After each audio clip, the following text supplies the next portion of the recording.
Hey everybody, and welcome back to my channel, where today we are doing a full-length, non-spoilery review of The Space Between Worlds by Micaiah Johnson. So The Space Between Worlds is an adult science fiction standalone, and we are following our main character of Kara. Kara has the job of being a traverser. Basically, she travels to alternate dimensions. And she is a great traverser, mostly because there is only one known rule about traveling to other dimensions, and that is you have to have already died in that dimension. And Kara has died in so many dimensions already, so she can travel to the vast majority of them.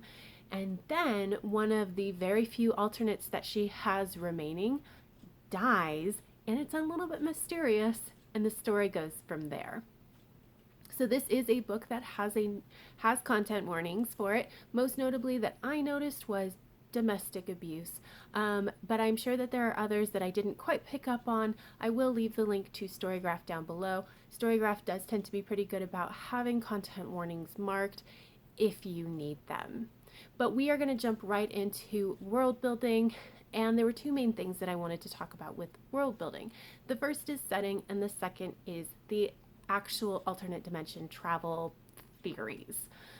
So with the setting, it's actually very interesting. Kara lives in the city, and the city is prosperous, and they have this is set in the far future with climate change, but they have like a climate controlled dome kind of thing, and most people are like have places to live and are fed and just generally live a decent life. And that city is walled off, and outside of the wall is another city, Ashtown. And Ashtown is where all the poor people live. And they do not have climate control. They are at the mercy of the elements. It is very dry, very hot. They have some interesting, like, natural disaster type things that also occur. And I think this is very interesting, and obviously is drawn. There are historical precedents that were probably drawn on to build this particular city, and I just really liked how it was done. It felt very real to me. The climate change stuff was also very interesting, as this area was very hot, especially. I really thought it was a nice touch that it was included that some days have basically an extra bright sun when it comes through, and you can't really be above ground outside. And I thought that that was an interesting touch as well. So overall, I thought that the setting was done very well. However, the alternate dimension travel stuff was not done as well. And the thing is, the idea itself is very interesting, and it's essentially that you can't travel to any other dimension. It's only about 380-ish worlds that we can actually travel to. And basically, those worlds have to be similar enough to our own to resonate with ours. And those are the ones you can travel to, which is such an interesting idea. And I actually really like it. However, that's kind of where the explanation starts or stops. And I needed more, because like there was no discussion of how much change is too much change before we're not resonating anymore. And one of the things about Kara is that a lot of the times when she's died, it was as a kid, which to me doesn't make as much sense, because you'd think that, when she dies, it has an impact on people who then make different choices than they would in this world, because they don't have to think about Kara, which would cause other people to make different choices, just kind of snowballing into like being so different that it wouldn't resonate with our Earth. But this is never ever addressed. And the other thing is, like, I would also think that if there may have been worlds like 20 years ago that resonated with our Earth enough that we could travel to them, but again, that snowball change effect, maybe we can't get there anymore. And again, that's never addressed either. Now, this is something that I would have definitely side-eyed a little bit, because it does affect the plot to some extent. But then we got to a point in the plot where it really pulled this idea forward, and it was not great. Like, I think that if you have a world building element that does affect the plot, or like the plot really calls that world building part into question, you need to do some more work for it. And unfortunately, it just wasn't there. It ended up feeling like this idea that was so interesting was just half baked, which was very, very disappointing. Which now brings us to our characters. And our main character is Kara, and she is a morally gray character, but in a way that like most of us would understand. She grew up in the poor town, Ashtown, and so a lot of the choices that she has made maybe aren't the most moral choices, but she did them to survive. And we can see why she made those choices. And so it kind of begs the question of like, okay, is she actually morally gray? Is she a victim of her circumstances? Which I think is also a very interesting conversation. But it really does mean that I understood her and her motivations. So even though I didn't like her as a person, I really understood her, and I found myself rooting for her by the end. The other characters are a little bit hit or miss with how well they're fleshed out. I think that personally, I really liked her mentor character, her mentor Jean, who is just like this grandfather person. There was a love interest of sorts that I didn't think quite was fleshed out as well. Um, but generally speaking, like apart from those, all of the people that she knew from Ashtown, those are actually the people that she tends to visit in alternate dimensions. And that's where it gets really interesting because we get to see various iterations of the same character, which I mean, like, that's why I like to read alternate dimension travel kind of books, is so that we can see if I just made a different choice, this is how it would change. And so it was very, very interesting to see. But it was also interesting to see Kara interact with these characters because she's known so many different iterations of them, and she's trying to not get these people confused and think of them as, for example, her stepdad she's met like 3 times, for example. And she's trying not to confuse the 3 different people and think of them as different people, which is so hard because they all have the same face. And so it's really interesting to watch her kind of struggle through that. And I personally just found it fascinating. The one relationship in this that I think was just done so well is between Kara and her little sister Esther. And I just adored watching them together. It was so good. Which brings us to our plot. And our plot was interesting, maybe not in a great way. So in the first half of the book, I did find it to be very twisty turny in the beginning. I didn't quite know where we were going. We were doing this discovery, and I was all here for it. I really enjoyed it. And then we got to like maybe the halfway point, maybe 2/3 of the way into the book, and it became much more clear what our end point was, and then it felt like just a straight shot from that to the end. So no more real twists and turns.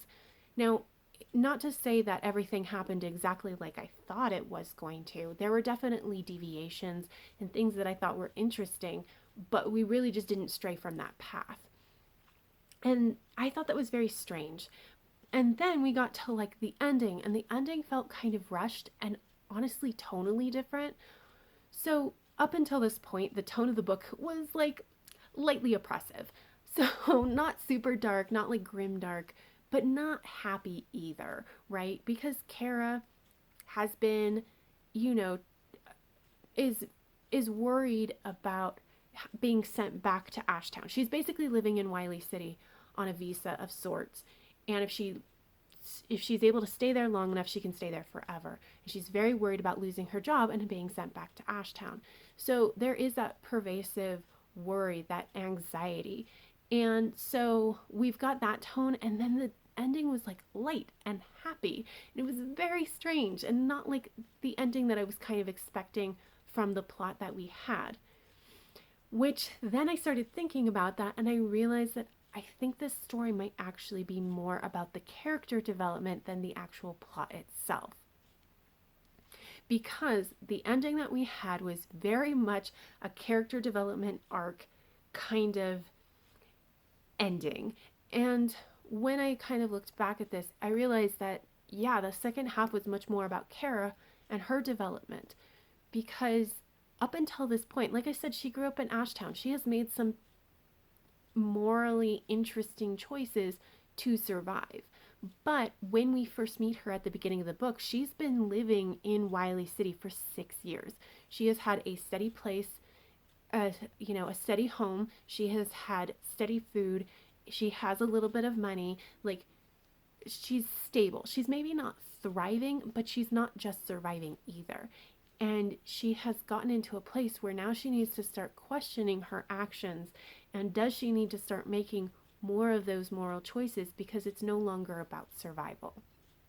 And I think that that's actually a very interesting conversation that got a little bit buried. So that was the thing. It's like, I'm coming to this conclusion that it's actually a character development story, but I'm not actually sure that that's accurate. I'm not sure that that was what it was intended. What I will say is I think that's what was intended, and if so, I think that the author should have drawn that storyline out more and made it a little bit more prominent. It would have been a very interesting conversation to have about whether Kara needs to start thinking about the moral implications of her choices.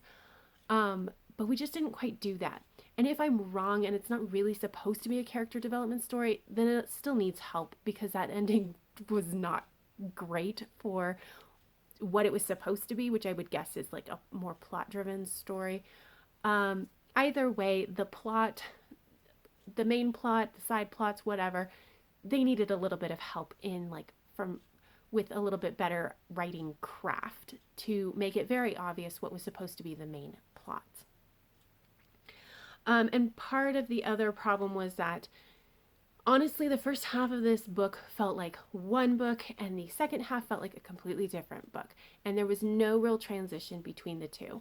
So the first half was much more about setting up the world and having this twisty turning. We don't know where the plot is going, and just very mysterious and a little bit slow. And the second half really doesn't have a ton of like world building. It has a little bit more character development, but like I said, it feels much more background.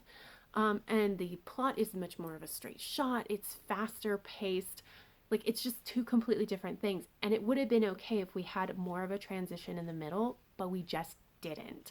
And so it felt almost whiplash as I was reading it, which is unfortunate because, like I said, I think that this book is doing some interesting things, but it was a little bit difficult to read. And like I said, clearly with themes, this is a lot about class inequalities and the inequality, what it's like to grow up poor in Ashton and the choices you have to make there, the cluelessness of the residents of Wiley City who are more prosperous, and at times the commentary is pointed, but mostly it's fairly background, but it is very, very accurate and there, which I actually did think was well done. So overall, I had some very mixed feelings about this book. I think that the ideas behind a lot of this, and even like how Kara was developed as a character and all of that, was done very well. But there were certain parts of it that needed a little bit of work to really make the good aspects truly shine through. And so where I ended up for a rating on this book is 3.75 stars. I originally had rated it more in the 4-star range, but upon reflection and doing this review, I realized even though I really like this book conceptually, the writing craft got in the way of, unfortunately, the ideas of this book, and enough so that I didn't feel comfortable rating it in the 4-star range. So 3.75.